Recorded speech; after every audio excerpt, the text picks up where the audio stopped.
I welcome you all in RC design class. Today I'm going to discuss design a continuous beam. How the continuous beams are designed, that I shall discuss in this lecture.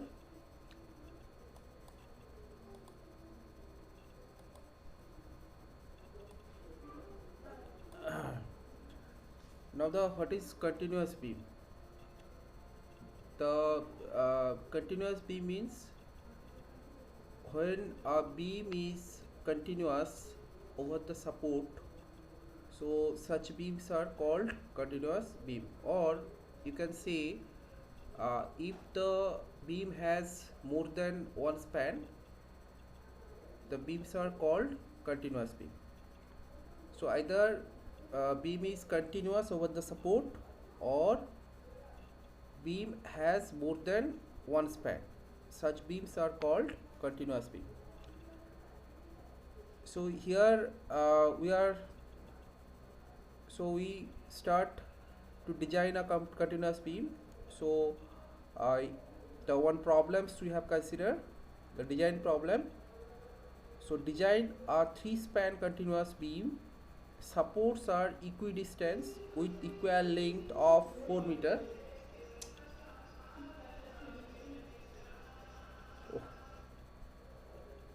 Supports are equidistant with equal length of 4 meter. So it means what?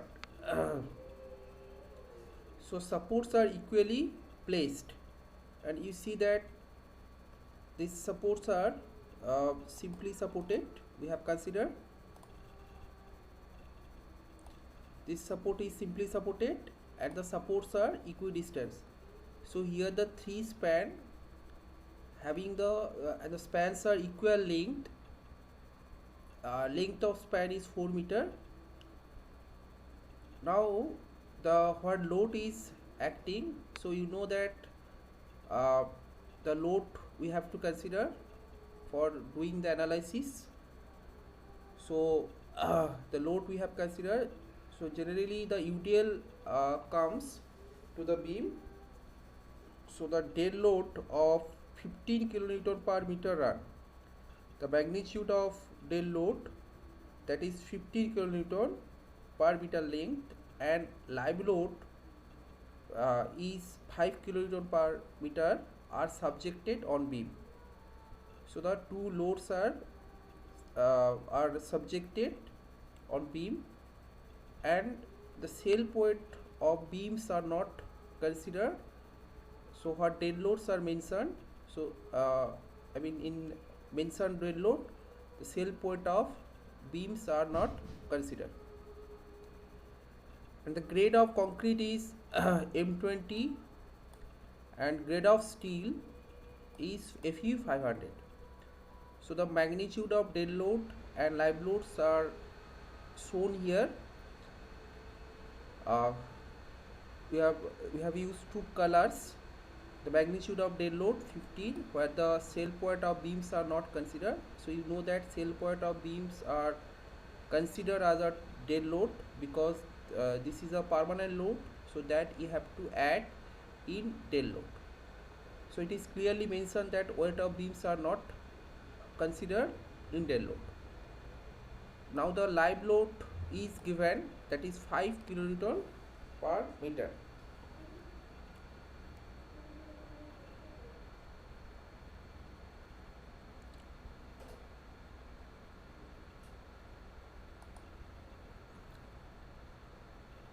So in step 1, so in previous lectures that I have already mentioned how the effective depth are computed from the assumed size and diameter of main bar and vertical stirrups. So similarly in continuous beam also you need to get effective depth from the assumed size and diameter of main bar and vertical stirrups. So size are not given, so that you have to assume initially. So first we assume a size of beam. This beam size I have considered. This is a little higher section that I have considered. 250 into 500 means the 250 is the width and 500 is the depth, overall depth. And we are using, also we assume, we use 16.5 main bar and 8.5 vertical stirrups. So this is a stirrup which are used to hold the hanger bars, and also uh, the keep the all the bar in position, to resist the shear forces, and to for the confinement of the reinforcemental cage. Such stirrups are used, and that is a essential reinforcement which you have to provide. uh, so that's why, and you know that beams are designed mainly for flexor and shear. So for flexors we are giving the reinforcement, we are using the main bar, and for shear we are using the stirrup. And also we consider clear cover, that is 25 mm. Now we get the effective depth, so which is measured from the centroid of the tensile steel to the topmost fiber of the beam. So uh, so 500 is the overall depth, then we subtract 25, which is the clear cover. Okay, this distance means the from face of the reinforcement to the exposed surface. So this distance is called clear cover, and 25 is standard for beam, although in code the minimum clear cover is 20 given, but we consider it is 25. So next we minus diameter of the stirrup. So this diameter we have to minus, and half of main dia, as the effective depth is measured from the centroid of the steel. So that's why half of main dia is subtracted from the overall depth. So we get the effective depth, which is 459 mm. So in step 2 we calculate the effective span. So this span is essential. This span is required to get the bending moment, to calculate the bending moment and shear forces. So such this span you have to calculate. So means what is the effective span, that you have to find out from the codal provision, means the codal, following the codal guidelines. So you know that for continuous beam the provisions is given. This is also center to center distance and the clear span effective depth. So the reference given is 35. This is not 34. In 35 the continuous beam provision are given. So you check it, and you know that here the width of supports are not given. So we consider the 4 meter is a effective span, which is center to center distance between the support. So we adopt this effective span is 4 meter. If the width of support are given, then you check which one is the minimum, that you find out is the clear distance plus effective depth. As the center to center distance are given and the width of supports are not given, so we consider the 4 meter is a effective span, which is center to center distance between the support.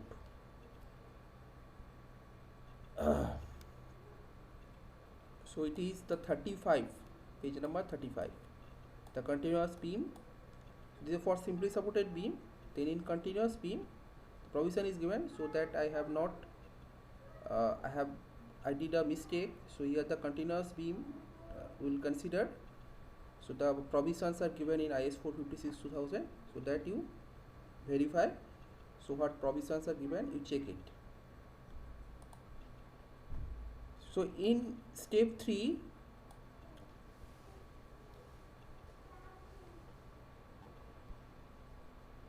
we find out, we get the how much load is considered for design. Mr. Dead load and live loads are acting separately, but when we design the member, so that those load you have to combine, Mr. you have to add as per table 18,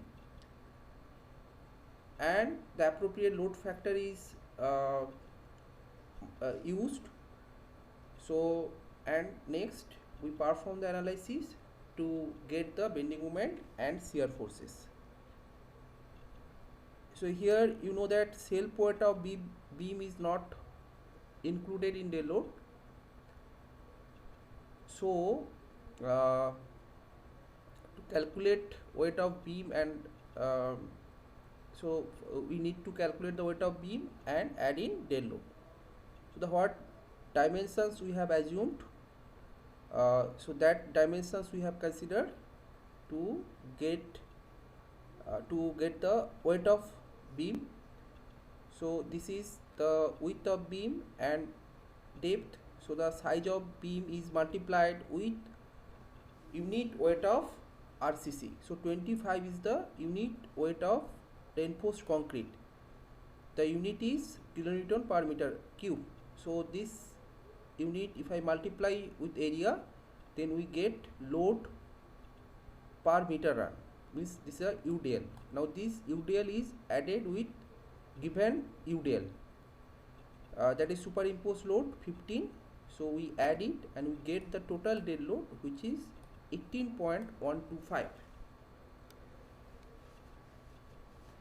and total live load is how much, that is also given 5 kilonewton per meter. The reference given page 68.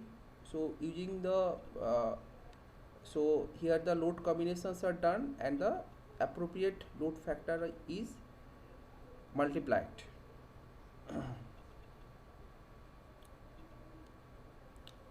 Now one thing you note that in continuous beam, the dead load and live load has to be considered separately.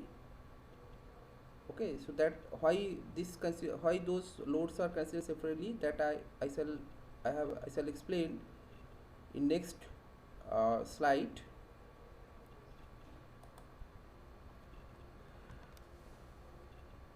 Now you see that you know that the continuous beam which have more than one span and also the beam is continuous over the support. So you have to, so before design, first we calculate the load, how much load has to be considered to design the beam. So that we have considered, we combine the load and we get the load. So after that we perform the analysis. We have to do the analysis has to be performed, and you know that beams are designed for maximum bending moment and shear forces. Okay, now this is a continuous beam. So the loading pattern is UDL is acting. So for UDL, how the bending moment is varying. Okay, so and one thing also, so there are several methods are available, are used for the analysis of continuous beam, like the 3 moment equation, then moment distribution method, energy method. So but the most popular method is 3 moment equation and moment distribution method, which are used for the analysis of continuous beam. So if the UDL is applied, so how the bending moment is varying. So it is maximum, so it starts from 0 because this is a simply supported, so the bending moment is 0 here. So then due to the UDL, the curve is parabolic, means this is a second degree parabola. So the gradually it is increasing and it is maximum at the middle. It is maximum at the middle. So the what type of bending moment took place at the middle? That is called span moment. Okay, that is called span moment. It is maximum at the middle, and the nature of moment is sagging. So you see that sagging took place. If I draw the deflection curve, okay, so this type of deflection curve we get. So the sagging occurred. So sagging means the positive movement took place. After reaching the maximum positive movement, it parabolically decreasing, and it intersect horizontal line, and the negative movement is developed, and it is maximum at the support. You see that the maximum magnitude of negative movement, negative means that is a hogging bending moment. So the hogging bending moment is maximum at the support. After that it is increasing and reach to the maximum at the middle. So the maximum positive moment is called, that is span moment, and maximum negative moment which is called support moment. Span moment, this is support moment. And you know that this beam is, the loading pattern as well as the spans, it is symmetric about D. So if the analysis and designs are made for half part of the structure, half part of the member, means the only the left side of the symmetric left side of the beam, then the remaining part have the same analysis result and design result, because this is symmetric. So the only the half part, only the half of the beams are analyzed, and design are also made for half portion of the beam, because it is symmetric.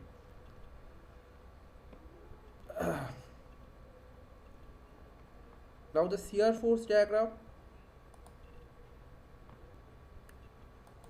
So shear force, it is maximum at support, then it is linearly decreasing and intersect horizontal line. So this point have the zero shear forces, again it is increasing, and finally such type of diagrams we get. So now the beams are designed for maximum bending moment and shear forces. So and one thing you note, that negative bending moment means the hogging. So it means the such type of deflection took place. Okay, this type of bending is called hogging, means the negative moment. So when the hogging took place, so the above neutral axis tension developed, okay, just opposite to the sagging bending moment. In sagging bending moment, below neutral axis tension developed, whereas in hogging bending moment, this is a hogging. In hogging bending moment, above neutral axis tension developed. So you have to apply the steel in the tensile zone, means at bottom, whereas for span moment you have to apply the the reinforcement is applied at the bottom. For hogging bending moment, reinforcement is applied at the top. So that difference you note. okay, because in continuous beam the both bending took place. We design the beams for sagging movement, bending movement as well as hogging bending movement, and we obviously, and also we have to consider the maximum we will consider. uh, so both movement will be considered, whereas in simply supported beam only one type of bending we consider, that is sagging or hogging. But for continuous beam the both movements has to be considered to design the beam. And for hogging bending movement the bars are placed at top, and for sagging bending movements bars are placed at bottom.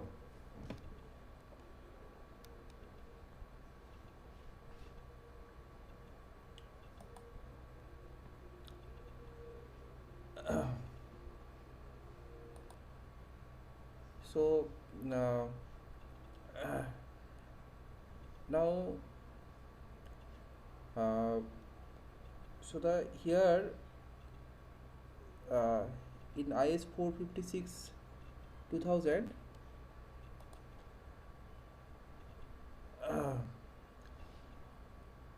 the analysis, well, the analysis is required to get the actual movement and shear forces, uh, but this is a time taking process, and so the mass time you have to spend to get the maximum bending moment and shear forces. So that's why code suggests one approximate method, and also the here the number of uh, parameters are involved, like the live load is varying, okay, it's a varying, so the this variation you have to consider, so that there are number of possible cases you have to study and find out the worst load combination, bending moment and shear forces. But without this analysis you can follow this table which is given in IS 456 2000. So that is called coefficient method to obtain the moment and shear forces at different points, and the actual method is substitute frame method.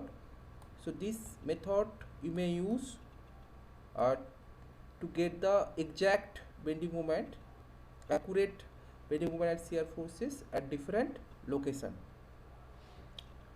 So here the first point why these coefficient methods are used. So first thing is to save the time, because the it will take time for the analysis. So and also the one thing is the live load, which is the varying, okay, so the number of probable case will come, so that you have to consider, and this analysis method has to be carried out. This is a substitute frame method, which is nothing but a moment distribution method.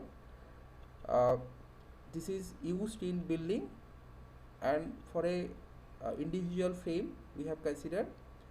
So this method you may use, but the approximate is the Codal coefficient method are used to get the bending moment and shear forces at different location.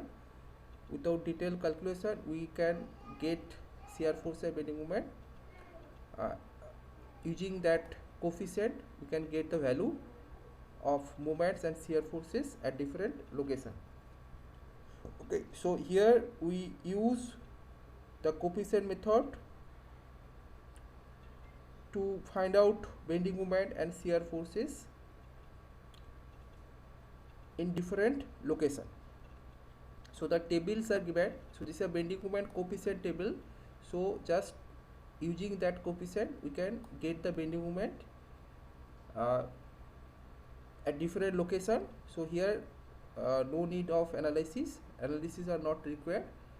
So just using that coefficient we can get bending moment and shear forces. So you see that near middle of end span means that is a span moment. Span moment means the positive moment. Okay, the coefficient is 1 by 12. So this coefficient is multiplied with the total design load, means the design load and the effective span. Okay, so this coefficient is multiplied with design load and effective span.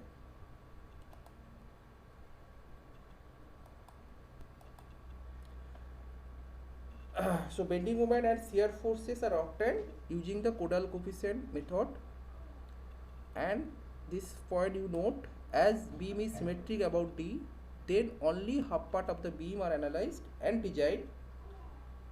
So the remaining part have the same analysis and design. So the only the half part of the beam are to be analyzed. Only the half portion of the beam are analyzed because it is symmetric. So to get the bending moment, use table 12 in IS 456 2000. Now you see that the for dead load the coefficient is given, that is 1 by 12. Okay, coefficient is given near middle of end span. Okay, coefficient is given, that is 1 by 12. This coefficient is multiplied with design load. So design load is how much? The UDL is 18.125 kilonewton per meter. Then we multiply effective span to get the total load. So means what? This is W per unit length, W per meter length, and this is L. So if I multiply W into L, so we get the total design load as per code. So the coefficient is multiplied with design load and the effective span. So effective span is 4 meter. So we get 24.2. This is span. Similarly for imposed load and live load, the coefficient given 1 by 10. So you see that for different load, for dead load the coefficient, one coefficient is given, for live load or imposed load the another coefficient is given. So that you have to multiply with design load and effective span. Similarly at support, because at support the negative moment is developed, so which is the negative means that is a hogging bending moment developed. So at C the coefficient given 1 by 10 for dead load, and for imposed load the coefficient given, that is 1 by 9. And at D, that is a next to, that is a at support next to end support. Okay, the next to end support 3 span. So the end support is C, which is denoted by C. Okay, and the middle of interior span. So interior span moment, that is a maximum at middle. So the point is D, which I mentioned early. I had shown in early figures. The beam is drawn and the points are considered. So here the total factor combined bending moment, which is 1.5 into dead load plus imposed load. Okay, what moment we get from dead load and from live load, that we multiply 1.5 to get the combined bending moment, which is called ultimate bending moment. So at B the bending moment, span moment, positive moment is 48.3, means the sagging bending moment is 48.3. Hogging bending moment is minus 56.9 kilonewton per meter, and at D the span moment 37.2. So we consider the maximum means the maximum bending moment, this one we consider, and another the maximum sagging bending moment is considered 48.3 and minus 56.9.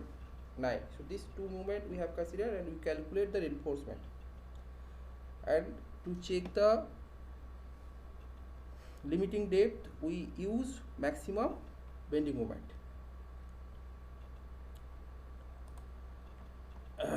Similarly, to obtain the shear forces, you use table 13 in IS 456 2000, where the for at A means the support A 0.4 is given, the coefficient value that we multiply with design load 18.125, the magnitude of the dead load plus live load, magnitude of dead load, and multiply 4 to get the total design load. And for live load, similarly the coefficient given in table 13. Similarly at C also we calculate, we get bending shear forces.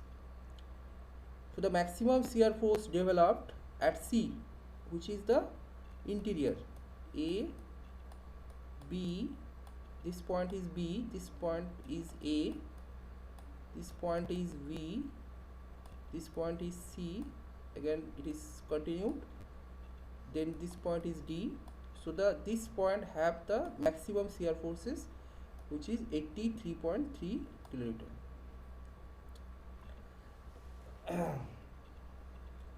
Now to get the size of beam, we determine the size of beam using the limiting condition. So limiting condition means that is a balance condition, and the size of, because the uniform beams are uniform sections are used, I mean the throughout the length, so that's why the maximum bending moment are considered.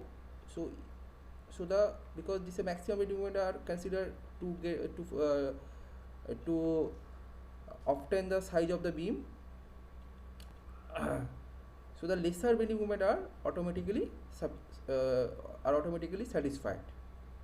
Okay, suppose for this, so what moment comes, maximum moment if I consider, and we get one size, so this size is safe in lesser moment also. So that's why, so these logics are used, the maximum bending moment is considered for getting size of beam.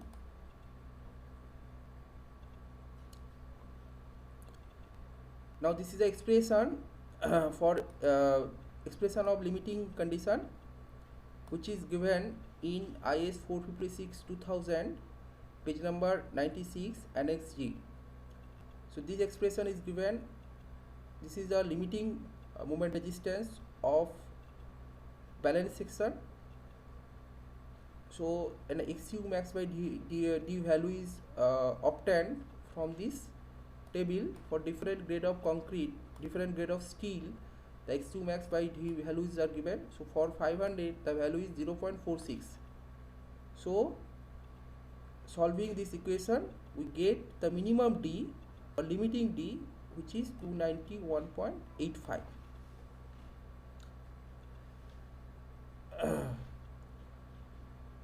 So this limiting D you need to resist the load, to sustain the what load is coming. So to sustain the load safely, this minimum depth you have to provide. Okay, this minimum depth you have to provide, which we get from the balanced condition. From the limiting condition, this depth are obtained.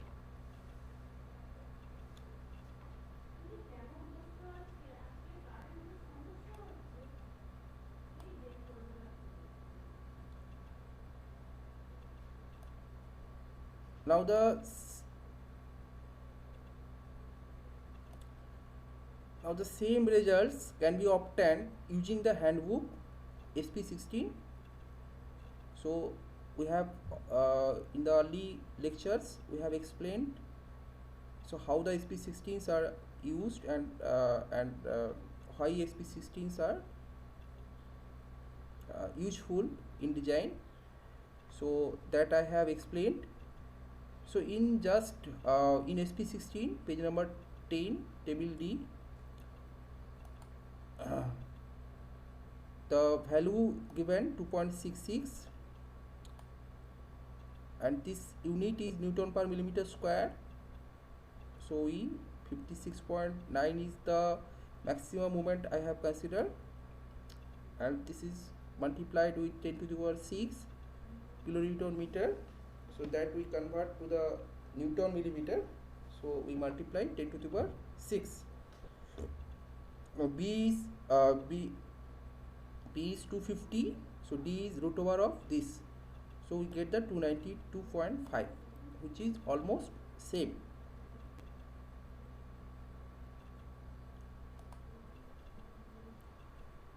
So let us provide size of beam is 250 into 350. So we have assumed the section that is 250 into 500. Okay.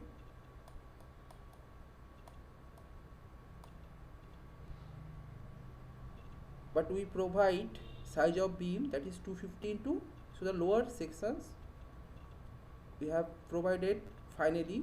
So then what happened? So you see that we consider using that section, we find out, we get the load of self weight of beam, and so the lesser size of the beam comes, so means the lesser self weight of beam will self weight of beam will come. So if so, that is okay, because we are considering the more load, so it means this is a okay section is okay. But if the size depth of beam size of beam more than assumed section, then you have to recalculate the load, because the self weight of beam you have to calculate again, and finally you provide the size of beam, because you cannot consider the lesser load. Okay, you should not consider the lesser load, what load is coming, so that you have to consider. You may consider more because it will save, but you cannot consider less load. Okay, which is the actual from actual you cannot consider the less load.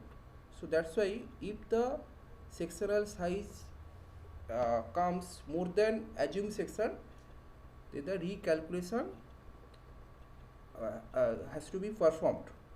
Okay, recalculation has to be made. With the self weight of beam, again you have to calculate, as the sectional size is less than assumed section, so that's why there is no need of recalculation, means the no need to calculate the self weight, because already we consider the more weight, so the section becomes safe. Okay, but in no circumstances you should not consider the less load. So this point you note, if the section is more than assumed, more than assumed, then recalculation is required. With the load calculation, again you repeat the load calculation, you change the load self weight of beam. If it is less, then there is no need to change. So D provided comes 350 minus, again 25 is the clear cover, minus 8 is the diameter of the stirrup, and half of the main bar, which is the 16, so 309 mm comes. As D provided more than D limiting, hence okay, and we provide more D than D limiting, so it means the section is under reinforced. So this is a thumb rule to make the section under reinforced, but it is note is check the note. It is a good practice to check the under enforced condition later. Okay, if d provided less than d limiting, then you need to increase the depth, and load calculation is done accordingly. Okay, if the d provided more than d minimum, d limiting, then what you do, you need to increase the depth and load calculation is done accordingly. Means the cell point of beam. Okay, so in exam note, use IS 456 formulae to determine delimiting, but in project and design session use SP16 as we get the value without detailed calculation. That we have explained already. We have explained in previous lecture, in early lectures. I have explained.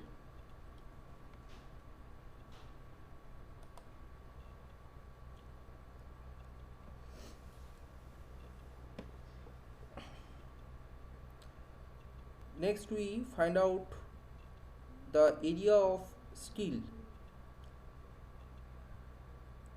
So how we get the area of steel? The area of steel, because the steel we calculate for maximum hogging moment and maximum positive moment, maximum hogging moment and maximum sagging moment. So maximum hogging moment take place at support, and maximum sagging bending moment take place on span. So we calculate the area of steel, the maximum hogging moment are considered, and as the bending moment is hogging, so you have to apply the steel bars at top. So and also the section is under enforced, so we use the under enforced equation which is mentioned in IS 456 2000 page number 96. So this formula given, so using that formula we can get the area of steel required for under enforced section. Now this simplified formula you may use. Okay, you just compare which one is easier, so then you will get, then you will understand so which equation is more effective to find out area of steel. So this formula comes from this equation, okay, and which I have derived from above, and which I have explained how it comes, so which I have explained in early lecture. So here the R parameter mu by bd square. So this formula you remember, okay, and we calculate the area percentage of tensile steel, that is 0.65, and PT you know, that is 100 into AST by BD. So AST required is how much? 502.1 millimeter square, and the diameter of main bar is 16 mm. So the main bar are 16 mm. So number of bars required, how many? The required steel divided by area of single bar. So area of single bar is 5 by 4 into 16 square. So we get how many bars? 2.49 numbers. So note, you use simplified formula to compute area of steel. Similarly, we calculate steel on span, which is maximum of all span. Positive sagging moment, steel bars are placed at bottom. Okay, for sagging moment, steel bars are placed at bottom, whereas for hogging, the steel bars are placed at top. Again, this section is under enforced, so use this formula and we get the area of steel, that is 409.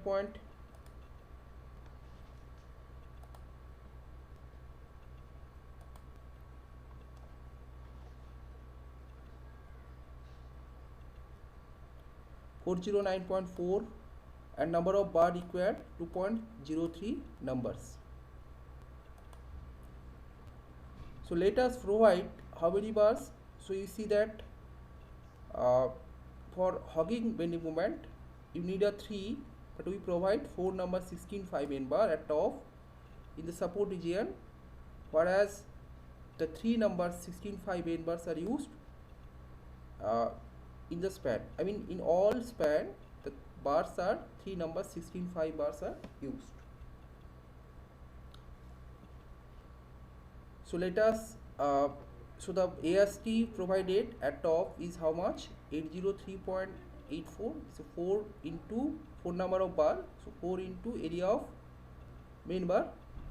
At bottom 3 number bar, so this much of steels are used at bottom and this much of steel are used at top.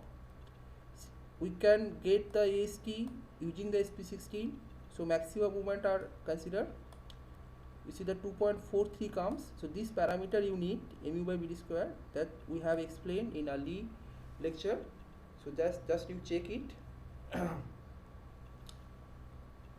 From SP16 and table 2 page number 48, the fit is 0.67, which is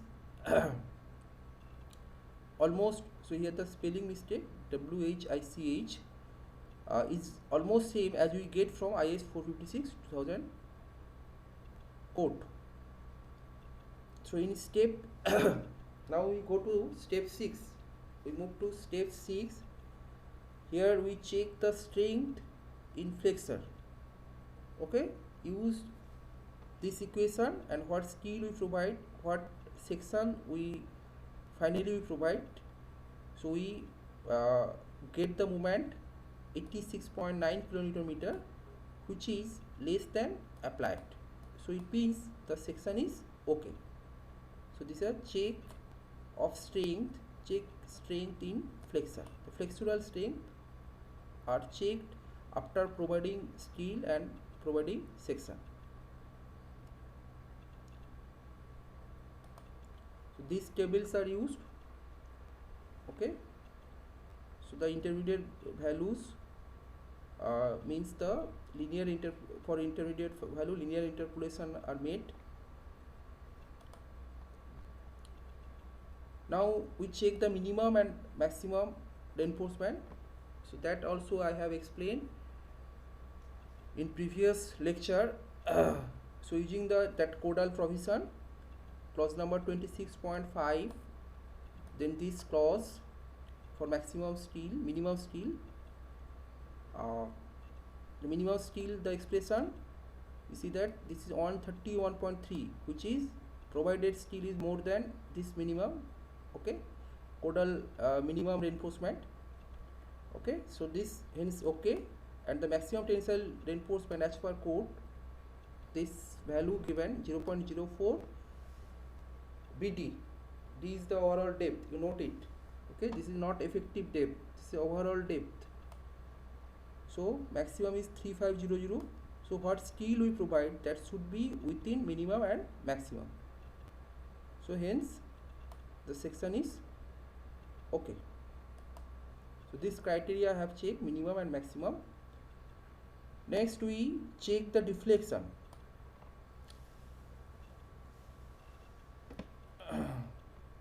So here the deflection limit are given, allowable deflection limit are given. So what is the allowable deflection limit?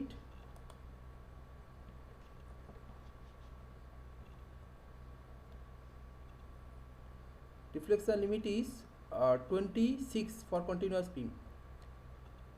So this value is multiplied with modification factor KT, which depend on percentage of tensile reinforcement. This multiplied with Kc, it depends on percentage of compressive reinforcement.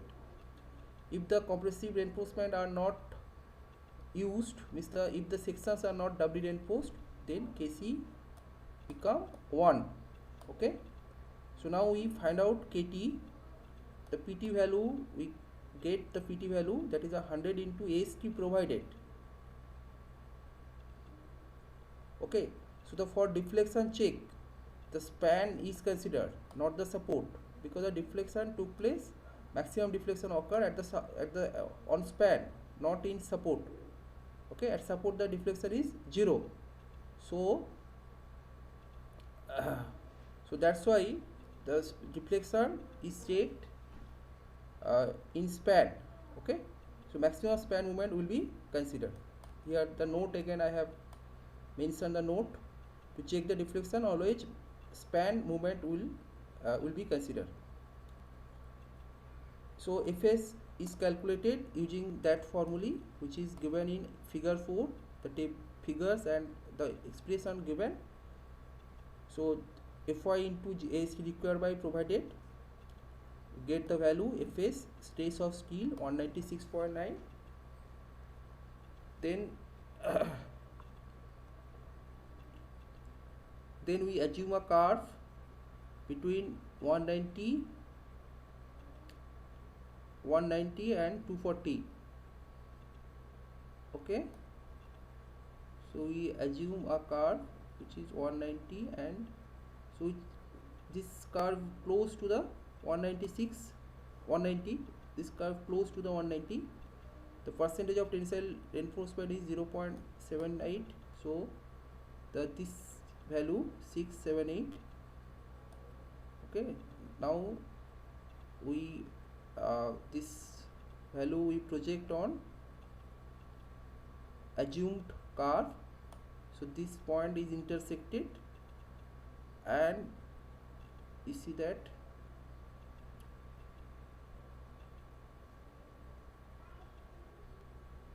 now this what value is obtained. This value again it is project on x-axis. The value approximately it is 1.3. You check it. Okay, this approximately you calculate the modification factor. Now the allowable is how much? That is 33.8. This 26 is multiplied with kt, and kc is 1, so we get 33.8. H pc is equal to 0, so kc is equal to 1.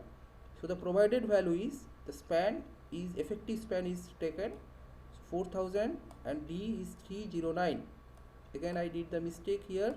This is 309, so the value we get 12.9, which is less than L by D allowable, hence okay.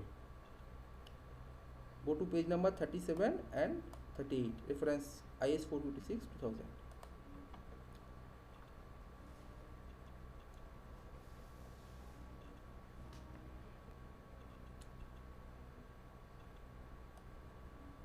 Next we design shear forces. Okay, so at support C the maximum shear force developed at support C. Now the compute the shear forces using that formula VU by BD. We have computed the shear forces from table 13 in IS 456 2000. The coefficient methods are used. So we get tau v value which is 1.07 MPa, and PT value is 0.78, and M20 grade of concrete, so tau c value obtained 0.58. PT value is 0.78, so it is between 0.75 and 1. So you check this value 0.56 and 0.62. So the linear interpolation you made, or roughly you find the what is the value of for 0.780, what is the value of tau c that you find. So that is a approx 0.58, or the linear interpolation is made. So for this much tau c, find the difference. Okay, for this increment, so what is the increment, what is the tau c value, the difference.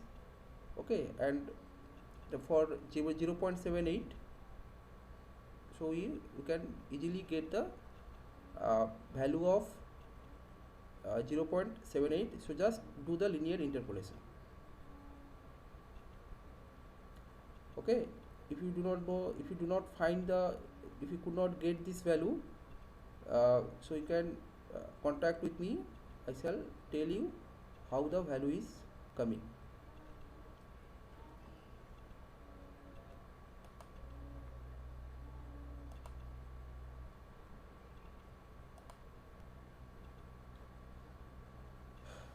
And also tau v greater than tau c, so we check that tau v more than tau c. Tau c is the shear resistance of concrete. So the as the resistance applied shear more than shear resistance of the concrete, so the shear reinforcement is required. We already assumed that two-legged 8-5 stirrup. So similar things we have considered. The two-legged 8-5 vertical stirrups are used, and the caudal formulae is now used to get spacing of stirrups, area of stirrup leg, vertical stirrup legs, how two-legged stirrup, so the 2 into 5 by 4 8 square, and using that formulae, this is a formulae I have used to get the spacing of stirrup SB, center to center distance between the vertical reinforcement, and the VUS value is VU minus tau C BD.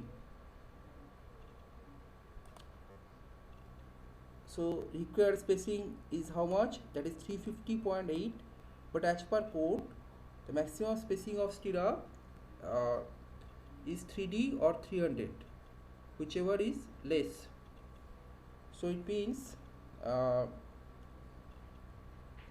the whichever is the 300 mm we have to provide, but we provide 8-5 stirrups at the rate of 100 center to center.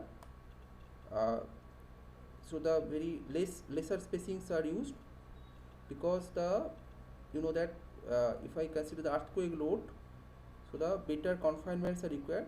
If I close stirrups are used, the confinement is improved, and it behave as a whole, and it transfer the load to the support properly. So that's why the closure spacings are used. So 100 center to center I have used that is 100. You cannot use more than 300. Okay, as per code 300 is the minimum. Okay, you may consider less. So I have these standard things I have considered 100. I mean the two this type of spacings are used when I consider the earthquake load. So you need a better confinement. So the practice is the 100 you may use.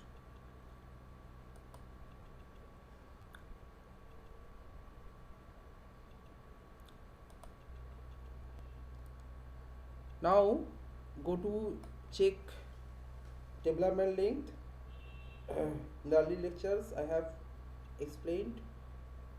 So again I just discuss here. Discuss. No elaborate explanations are required, because already it was explained. So the development length using the formulae which is given in 42 and 43, the value 56.65. okay, the development as per code from step 6, development length should be less or equal 1.3 m1 by v plus L0. L0 is the anchorage length, and the main bar is anchored into the support. This is a 90-degree bends are used, so the L0 value is 85, which is 96 mm. That I have explained in early lectures. So you just check it. If you have not seen the lecture, you check it. I have explained I mean the both simply supported beam and the doubly reinforced section. So in both case we have explained, so that you check it, that you check, verify. So the value is 1.3 m1 by v. m1 is the applied this is a moment resistance, okay, and the v is the shear forces 83.3 10 to the 10 cube plus 96. moment resistance I have calculated, that is in check in flexor, check the strength in flexor. So here there I have calculated, but for the simplification you may use the M1 applied moment. Okay, so hence the development length which is less than this, so hence okay.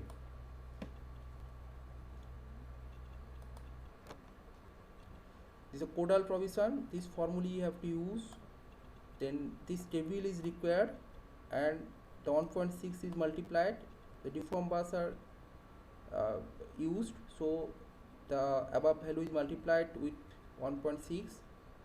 Now this expression is required, so this expression is LD less or equal this value, so M1 is the moment resistance that you calculate.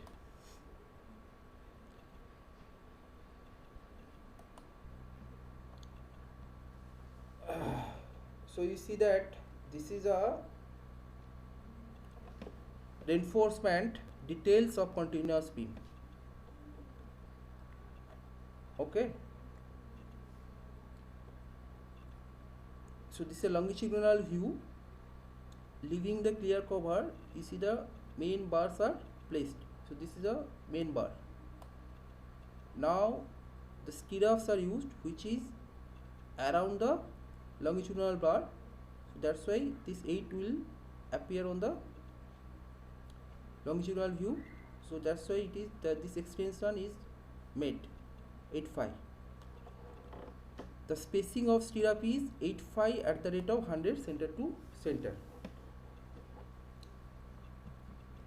and inside the support the stirrups are not used. Okay, inside the support, it's inside the column, the beam is supported on column. Okay, the inside the support there is no stirrups. Now the one thing you see that here the cut marks are used. Why such things are done? Because you see that at support we are getting the how many bars? At top 4, and at support minimum you have to provide, that is a 2 bar is required, and so that's why and you see that when you go far from the support, the negative moment is reducing. Okay, you check the bending moment diagram of continuous beam, so maximum negative moment took place at the support. Now when you go far away from the support, you see that bending moment is reducing, so it means this 4 bar, we are providing 4 bars at top, so so after so at certain length, after moving the certain length, so this large number of reinforcements are not required because the bending moment is reducing, so we can reduce the reinforcement. Okay, so that's why the cut marks are used, that is called the curtailment, and at 0.3L you can cut the bar. This is the 2 bar you can cut. This length have the 4 bars at top, so after this point, okay, the two bars are continuing. Okay, 2 bars are continuing at top, so the cross section given, you see that cross section of B, section BB, 4 bars are used at top, whereas at bottom only the 2 bars required because the hogging bending moment took place, so the 4 bars at top, so that and 2 bars are required only at bottom to hold up the stirrups, and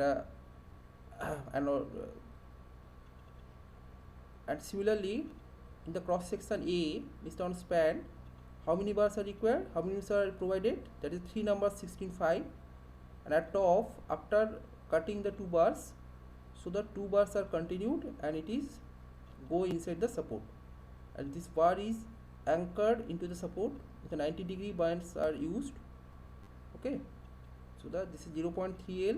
So after 0.3 L, you can cut the bar up to 50% bar. You can cut as per code. Code said that how many bars you can cut. That is a 50% bar from the 0.3 L at 0.3 L from the face of the support. So at after moving this distance, after this distance you can cut 50% bar. So means we are using the 4 bars, so 2 bars we can cut.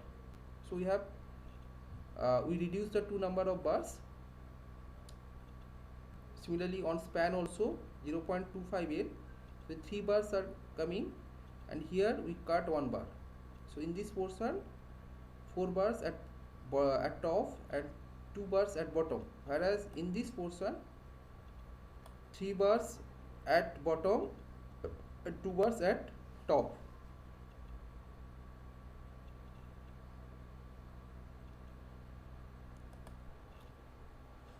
So here the curtailments are done, because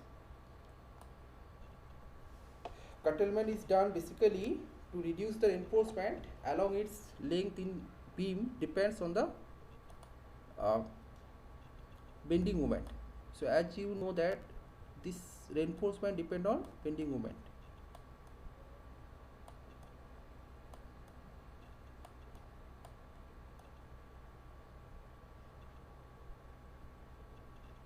Okay,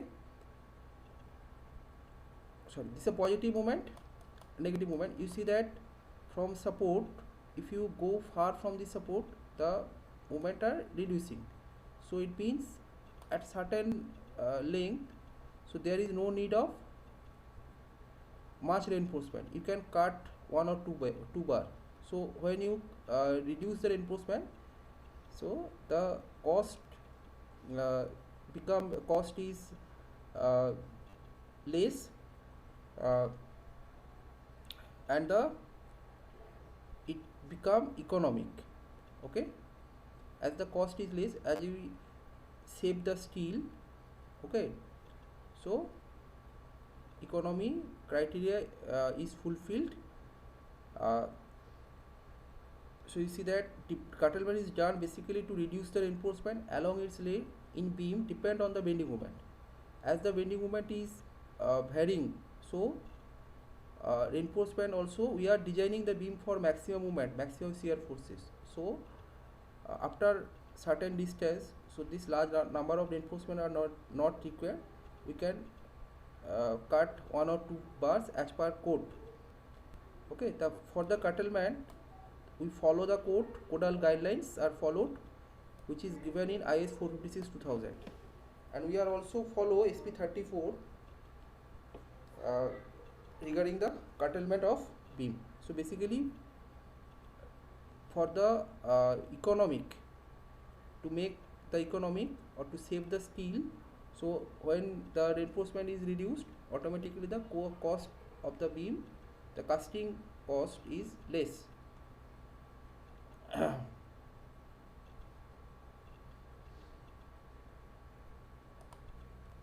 the guidelines are given. You see that here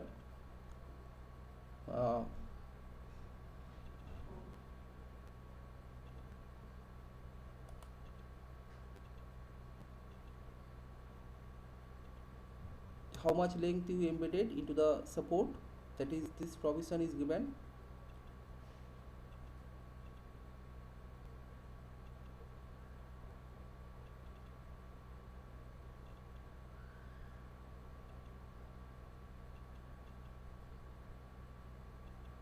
Twelve times the bar diameter, whichever is greater.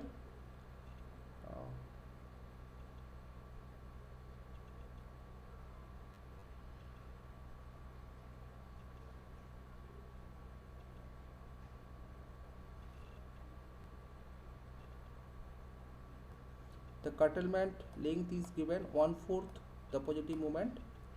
That's why this is where 0.25 comes at 0.3 L.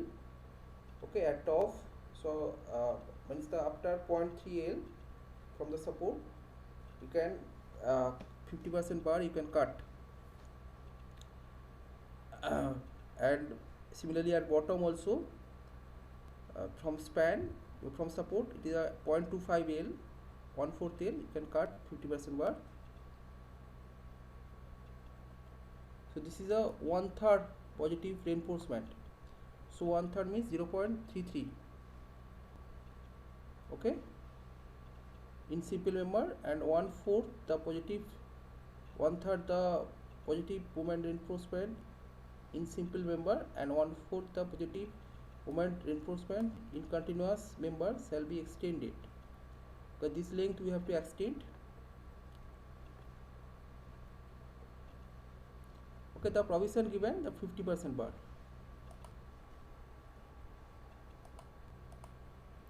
So you see that after this length we can cut how many bars? 50% bar we can cut, okay, as per code, and the distance is 0.3 L. Okay, so what reinforcement comes, that you extend up to 0.3 L from the face of the support. I mean in both sides you extend, and after you can cut the bar. How many bars you can cut? As per code 50% bar you can cut, as the bending moment is decreasing, so this much reinforcement are not required. Okay, so at 0.3 L you can cut 50%. Similarly for span movement also, for maximum we are designing, so after moving this distance, so at 0.25 L distance from the face support we can cut 50% bar. Here also after this distance we can cut 50% bar, because in this region there is no sagging bending movement, only the hogging movement. So theoretically there is no reinforcement required at the bottom, but you have to provide to make the reinforcemental cage and to hold up the stirrups. So that's why how many bars you need, and also to get the confinement, to improve the confinement. So how many bars you have to cut, that is a 50% bar. Okay, so here the 3 bars are used. So after this cuttle point, the 50% bar you can cut. The section BBs, cross section BBs given, shown here, the 350 depth and 250 is the width. Okay, it was drawn in AutoCAD 2006. So again the one assignment I have given for continuous beam, assignment for RC design and RC sectional, make one copy for each theory and sectional. So the 2 equal span continuous beam having length of 5 meter, tail load given, live load given, so the grade of concrete, grade of steels are given, and also you draw the reinforcement in scale using AutoCAD. Okay, so here I end my lectures. Thank you.